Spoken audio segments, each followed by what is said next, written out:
नमस्कार साथियों, दिव्य विज्ञान के YouTube चैनल में आपका स्वागत है। मेरा नाम है गिरीश मिश्रा। दोस्तों, हम आज बात करने वाले हैं जो है CDP यानी कि चाइल्ड डेवलपमेंट पेडागोजी में जो है एक महत्वपूर्ण मनोविज्ञानी जीन पियाजे के बारे में। तो आइए देखते हैं इनसे संबंधित जो है महत्वपूर्ण तथ्य जो आपको आगामी जो है जो आप सीटेट एग्ज़ाम देने वाले हैं या फिर कोई भी स्टेट TT का एग्ज़ाम देने वाले हैं या फिर आप प्रवक्ता भर्ती की तैयारी कर रहे हैं या फिर आप जो LT भर्ती की तैयारी कर रहे हैं TGT PGT, तो सभी में ये जो है टॉपिक अपने आप में जो है मोस्ट इम्पोर्टेंट टॉपिक है। तो आइए बात करते हैं। तो सर्वप्रथम बात करते हैं, पियाजे ने जो है 4 अपनी विकास की अवस्थाएं दी थी, जिनमें पहली संवेदी प्रेरक अवस्था दी थी उन्होंने, दूसरी पूर्व संक्रियात्मक, तीसरी मूर्त संक्रियात्मक और चौथी औपचारिक संक्रियात्मक। तो इनको SPCF से भी याद करते हैं। S से हो गया सेंसरी मोटर, दूसरा P हो गया प्री ऑपरेशनल, C से हो गया कॉन्क्रीट ऑपरेशनल और F से हो गया फॉर्मल ऑपरेशनल। तो सबसे प्रथम बात करते हैं संवेदी प्रेरक की अवस्था। ये आती है 0 से 2 वर्ष में।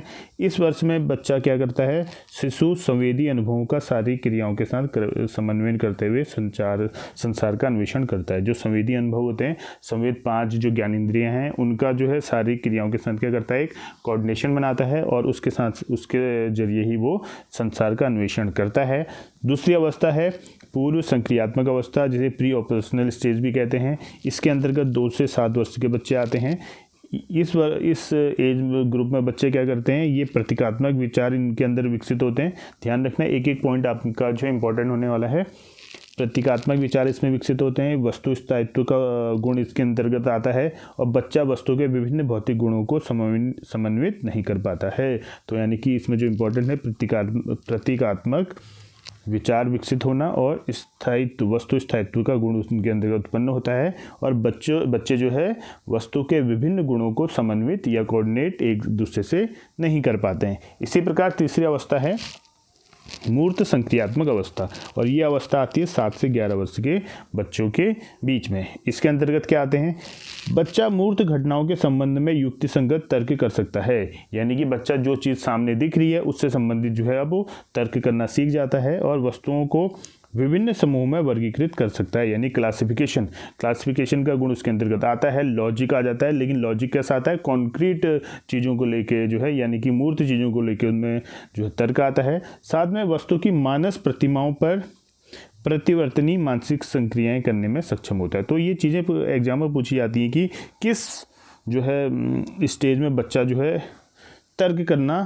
सीख जाता है। तो किस में सीख रहा है, मूर्त संक्रियात्मक अवस्था में सीख जा रहा है। लेकिन तर्क भी कैसा है, सिर्फ जो उसके सामने जो वस्तुएं हैं उनसे संबंधित चीज़ों में वो तर्क कर पाता है, ठीक है, और वस्तुओं का वर्गीकरण भी कर लेता है। क्लासिफिकेशन का गुण भी इस वाले जो है स्टेज में आ जाता है और वस्तु की मानस प्रतिमाओं पर परिवर्तनीय मानसिक संक्रियाएं करने में वो सक्षम होता है। साथ में चौथी अवस्था है, इस अवस्था का नाम है औपचारिक संक्रियात्मक अवस्था, जिसे फॉर्मल ऑपरेशनल स्टेज भी कहते हैं। इसके अंतर्गत जो आयु वर्ग है वो 11 से 15 वर्ष के बीच में है। इसके अंतर्गत किशोर तर्क का अनुप्रयोग अधिक अमूर्त रूप से कर सकते हैं। अब देखो, तर्क करना उनको तीसरी स्टेज में आ जा रहा है मूर्त संक्रियात्मक अवस्था में, लेकिन वो सिर्फ जो मूर्त चीज़ें हैं उन्हीं से संबंधित चीज़ों का तर्क कर पा रहा है। अब जो औपचारिक संक्रियात्मक जो अवस्था है, इसके अंतर्गत क्या होता है, इसमें बच्चा जो है जो मूर्त और अमूर्त दोनों प्रकार की वस्तुओं से संबंधित वो अपने जो है तर्क विकसित कर लेता है। साथ में इसके अंतर्गत परिकल्पनात्मक चिंतन विकसित होता है, ठीक है। तो परिकल्पनात्मक चिंतन भी इसके अंतर्गत विकसित होता है और ये पियाजे के विकासात्मक अवस्था की सबसे हाईएस्ट लेवल की जो है स्टेज है। आगे बढ़ते हैं। अब बात करते हैं इससे संबंधित महत्वपूर्ण प्रश्नों की। किससे, जीन पियाजे से संबंधित प्रश्नों की जो है आपको जो है इम्पोर्टेंट प्रश्न होने वाले हैं, देखते हैं इन पर, और इन्हीं से आपके क्वेश्चन इसी तरीके से पूछे जाते हैं। पहला प्रश्न है इसमें, बच्चे अपनी समझ से विश्व की परिकल्पना करते हैं। ये कथन किसने दिया है, क्या है, बच्चे अपनी समझ से विश्व की परिकल्पना करते हैं। ये कथन दिया है जीन पियाजे ने। ध्यान रखना, क्योंकि हम टॉपिक ही वही पढ़ रहे हैं, तो जीन पियाजे इसका सही आंसर है। तो ये कथन किसका है कि बच्चे अपनी समझ से विश्व की परिकल्पना करते हैं, ये कथन है जीन पियाजे का। इसी प्रकार बालकों की सोच अमूर्तता की अपेक्षा मूर्त अनुभवों एवं प्रत्ययों से होती है। जो बालकों की सोच जो है अमूर्तता की अपेक्षा, अमूर्तता यानी जो चीज़ नहीं दिख रही है, की अपेक्षा मूर्त अनुभवों एवं प्रत्ययों से होती है। यह अवस्था कौन सी है? ये अवस्था है आपकी जो तीसरी अवस्था थी, मूर्त संक्रियात्मक अवस्था, और वो अवस्था थी आपकी 7 से 11 वर्ष या 7 से 12 वर्ष। तो ये आंसर इसका सही होगा। ठीक है, क्योंकि से मूर्त अनुभव किस में होते हैं? जिससे वो तर्क कर पाता है, और तीसरी अवस्था ही इसमें होती है। इसी प्रकार से अगला प्रश्न है, कोई 5 साल की लड़की एक टी शर्ट को तह करते यानी कि फोल्ड करते हुए अपने आप से बात करती है। लड़की द्वारा प्रदर्शित व्यवहार के संदर्भ में निम्नलिखित में से कौन सा कथन सही है? तो इनमें से कौन सा कथन सही है हमने देखना है। पहला कथन है, जीन पियाजे और ले वाइगोस्की इसकी व्याख्या बच्चे के विचारों की अहम केंद्रित प्रकृति के रूप में करेंगे। या फिर जीन पियाजे से अहम केंद्रित भाषा कहेगा और ले वाइगोस्की इसकी व्याख्या बच्चे के द्वारा निजी भाषा से अपनी क्रियाओं को नियमित करने के प्रयास के रूप में करेगा। या फिर जीन पियाजे इसकी व्याख्या सामाजिक अन्योन्य क्रिया के रूप में करेगा और ले वाइगोस्की से खोजबीन मानेगा। या फिर जीन पियाजे और ले वाइगोस्की इसकी व्याख्या बच्चे के द्वारा अपनी मां के अनुकरण के रूप में करेंगे। तो जो कपड़े को तय करते वक्त कोई बच्चा अपने से बात कर रहा है तो इसे जो है जीन पियाजे अहम केंद्रित कहते हैं, ईगोसेंट्रिज्म कहते हैं जीन पियाजे। जबकि इसी चीज़ को ले वाइगोस्की क्या कहते हैं? वो कहते हैं प्राइवेट स्पीच यानी कि निजी भाषा। तो ध्यान रखना, अगर कोई बच्चा अपने आप से बात कर रहा है कोई काम करते हुए, जैसे मान लो कपड़े की तय ही कर रहा है या कुछ भी कर रहा है, तो अपने आप से बात कर रहा है, तो जीन पियाजे से अहम केंद्रित कहते हैं यानी कि ईगोसेंट्रिज्म कहते हैं। जबकि ले वाइगोस्की उसे कहते हैं निजी भाषा यानी कि प्राइवेट स्पीच उसे कहते हैं। तो इसमें ये वाला आंसर इसका सही होगा। बढ़ते हैं आगे। पियाजे के अनुसार बच्चों का चिंतन वयस्कों से ... भिन्न होता है बजाय ... के। तो बच्चों का चिंतन क्या होता है? वयस्कों से प्रकार में भिन्न होता है, अलग प्रकार का होता है। यानी कि जो बच्चों का, देखो बच्चे चिंतन करते हैं लेकिन वो क्या होता है? वयस्कों से प्रकार में भिन्न होता है, अलग प्रकार का चिंतन होता है बजाय मात्रा की। ठीक है, मात्रा हो सकता है अलग अलग दोनों की हो सकती है, लेकिन प्रकार भी उसमें अलग टाइप का प्रकार होता है। यानी कि जो पियाजे होते हैं वो कहते हैं कि बच्चों का चिंतन वयस्कों से प्रकार में भिन्न होता है, जबकि बजाय मात्रा के, यानी कि मात्रा बराबर होती है लेकिन प्रकार भिन्न होता है। ठीक है, इसी प्रकार से अगला प्रश्न है, संज्ञानात्मक विकास के 4 चरणों संवेदी पेशी, पूर्व संक्रियात्मक, स्थूल संक्रियात्मक और औपचारिक संक्रियात्मक की पहचान की गई है। किनके द्वारा दी गई है? 4 स्टेजेस दिए हैं पियाजे ने अपने जो दी हैं SPCF से, आप इसे याद रख सकते हैं SPCF। ये हो गया सेंसरी मोटर स्किल या फिर stage, pre operational stage, concrete operational stage और फॉर्मल ऑपरेशनल स्टेज। तो 4 जो है ये स्टेजेस दी हैं और ये दी हैं जीन पियाजे ने। इसी प्रकार पियाजे के अनुसार विकास की पहली अवस्था जन्म से लगभग 2 वर्ष आयु के दौरान बच्चा सबसे अधिक सीखता है। कौन जो है? पियाजे के अनुसार विकास की पहली अवस्था जब वो जन्म से 2 वर्ष की आयु के दौरान बच्चा सबसे बेहतर सीखता है। तो क्या है इसमें? अमूर्त तरीके से चिंतन करता है या भाषा के नए अर्जित ज्ञान के द्वारा, इंद्रियों के प्रयोग द्वारा, निष्क्रिय शब्दों को समझने के द्वारा। तो देखो 0 से 2 वर्ष की स्टेज है आपकी सेंसरी मोटर स्केल। तो इसमें क्या होता है? ज़्यादा बच्चे अपने जो ज्ञानेंद्रियाँ होते हैं, सेंसेस होते हैं, उनको अपने मोटर स्किल के साथ क्या करता है? कोऑर्डिनेट करके जो है चीज़ों को सीखता है। तो सही आंसर इसका क्या होगा? इंद्रियों के प्रयोग द्वारा। तो क्योंकि 0 से 2 वर्ष में वो अपनी इंद्रियों के द्वारा ही क्या करता है? जो है विकास अच्छे तरीके से सीखता है। तो सी आंसर इसका सही होगा, तीसरा वाला आंसर। इसी प्रकार बच्चों के बौद्धिक विकास की 4 विशिष्ट अवस्थाओं की पहचान की गई थी। तो सिंपल सी बात है, 4 बौद्धिक अवस्थाएं हैं पियाजे द्वारा, SPCF, ध्यान रखना। अगला प्रश्न है, बच्चे दुनिया के बारे में अपनी समझ का सृजन करते हैं। इसका श्रेय किसको जाता है? यानी कि इससे पहले पियाजे से पहले जो भी कॉन्सेप्ट होते थे बच्चों के बारे में, तो ये होता था कि बच्चे जो है अपने आप में क्या एक पशु के समान है, वो ज़्यादा ना सोच सकते हैं ना कुछ कर सकते हैं। जबकि जब पियाजे आए तो उन्होंने क्या कहा? उन्होंने कहा कि बच्चे दुनिया के बारे में अपनी समझ का सृजन करते हैं। ये अलग प्रकार का हो सकता है, ठीक है, लेकिन जो है मात्रा में जो है ऐसा नहीं है कि आप उसे कम समझें। ठीक है, तो इसे जो है लिटिल साइंटिस्ट भी कहा है पियाजे ने इनको, इसीलिए कहा कि वो अपनी समझ का सृजन स्वयं करते हैं। ठीक है, तो इसका श्रेय इसमें भी जाता है पियाजे को। तो पियाजे इसमें सही आंसर होगा। यानी कि बच्चे दुनिया के बारे में अपनी समझ का सृजन करते हैं, इसका श्रेय जाता है पियाजे को। अगला प्रश्न है, पियाजे के अनुसार निम्न में से कौन सी अवस्था में बच्चा अमूर्त संकलनात्मक के विषय में तार्किक चिंता आरंभ करता है? तो औपचारिक है, संवेदी प्रेरक है, पूर्व संक्रियात्मक है, मूर्त संक्रियात्मक है। तो सिंपल सी बात है, तो संवेदी में तो सेंसेस के द्वारा करता है, पूर्व संक्रियात्मक में जो है वो उसमें वर्गीकरण वाला जो है आता है, ठीक। मूर्त संक्रियात्मक जो है आपका जो मूर्त है, तो देखो अमूर्त की बात कर रहे थे, मूर्त तो वैसे भी नहीं होगा, तो चौथा बचता औपचारिक। तो औपचारिक में मूर्त और अमूर्त दोनों आ जाते हैं। तो ये अवस्था है 11 वर्ष से ऊपर, यानी कि 12 वर्ष से ऊपर की अवस्था में है। अमूर्त संकल्पनाओं के विषय में तार्किक चिंतन आता है। इसी प्रकार वह अवस्था जब बच्चा तार्किक रूप से वस्तुओं और घटनाओं के विषय में चिंतन प्रारंभ करता है। देखो प्रारंभ करता है बोल रहा है ना, चिंतन की अवस्था तो चौथी है वैसे फॉर्मल, लेकिन प्रारंभ कहाँ से हो जाती है? तीसरी अवस्था से। तो कौन सी अवस्था? औपचारिक है, पूर्व संक्रियात्मक है, मूर्त संक्रियात्मक है, संवेदी प्रेरक है। तो संवेदी पहली अवस्था है, इसमें तो होता नहीं है। मूर्त में जो है सही है, क्यों मूर्त में शुरू हो जाता है और उसकी उच्चतम स्टेज होती है औपचारिकता। तो प्रारंभ की बात करें, ठीक है, चिंतन उच्चतम होता है औपचारिक में, लेकिन प्रारंभ कहाँ से हो जाता है? मूर्त से स्टार्ट हो जाता है, ठीक है। तो सही आंसर उसका मूर्त संक्रियात्मक अवस्था यानी कि कॉन्क्रीट ऑपरेशनल स्टेज आएगा। बढ़ते हैं आगे। पियाजे के अनुसार संज्ञानात्मक विकास के किस चरण पर बच्चा वस्तु स्थायित्व को प्रदर्शित करता है? तो हमने अभी जो है पढ़ा भी था, वस्तु स्थायित्व, ऑब्जेक्ट परमानेंस जिसे कहते हैं, ठीक है। वो गुण आता है किस वाले में आता है? मूर्त में आता है, औपचारिक में आता है, संवेदी में आता है, पूर्व संक्रियात्मक में आता है। तो वस्तु स्थायित्व का गुण जो है संवेदी प्रेरक चरण यानी कि एस वाली सेंसरी मोटर स्टेज में आता है। तो इसी आंसर इसका सही होगा। बढ़ते हैं आगे।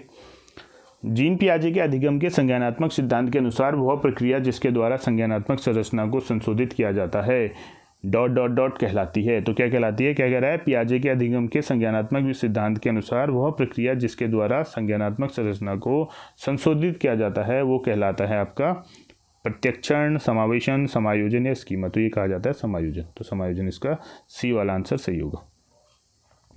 अगला प्रश्न है, निम्न में से कौन सा निहितार्थ पियाजे के संज्ञानात्मक विकास के सिद्धांत से नहीं निकाला जाता? तो इनमें से कौन सा ऐसा है जो पियाजे के सिद्धांत से जो है नहीं निकाला जा सकता है?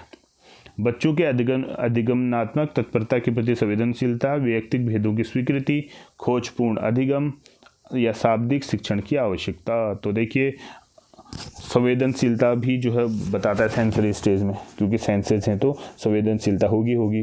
विभेदीकरण होता ही है, खोजपूर्ण यानी कि सृजन होता ही है। तो शाब्दिक शिक्षण की आवश्यकता वाला जो ऑप्शन है ये इसमें सही होगा, क्योंकि ये जो शाब्दिक शिक्षण की आवश्यकता है ये पियाजे के संज्ञानात्मक विकास के सिद्धांत से नहीं निकाला जा सकता है। इसी प्रकार से अगला प्रश्न है, पियाजे के सिद्धांत के अनुसार बच्चे निम्न में से किसके द्वारा सीखते हैं? सही प्रकार से ध्यान लगाकर जानकारी को याद करके सीखते हैं, या समाज के आर्थिक योग्य सदस्यों द्वारा उपलब्ध कराए गए सारे के आधार पर सीखते हैं, अनुकूलन की प्रक्रियाओं के द्वारा सीखते हैं, या उपयुक्त पुरस्कार दिए जाने पर अपने व्यवहार में परिवर्तन करके सीखते हैं। तो ये तो होता नहीं है उपहार वाला, ठीक, रेनफोर्समेंट एंड पनिशमेंट, ये तो इनका है नहीं। समाज के आर्थिक सहयोग, देखो समाज की बात भी नहीं करते हैं पियाजे। सही प्रकार से ध्यान देना, ये इस प्रकार से तो कोई भी नहीं करता है, तो अमनोवैज्ञानिक बातें हैं। तो सही आंसर क्या होगा? अनुकूलन की प्रक्रियाएं। तो अनुकूलन की प्रक्रियाओं के द्वारा बच्चे क्या करते हैं?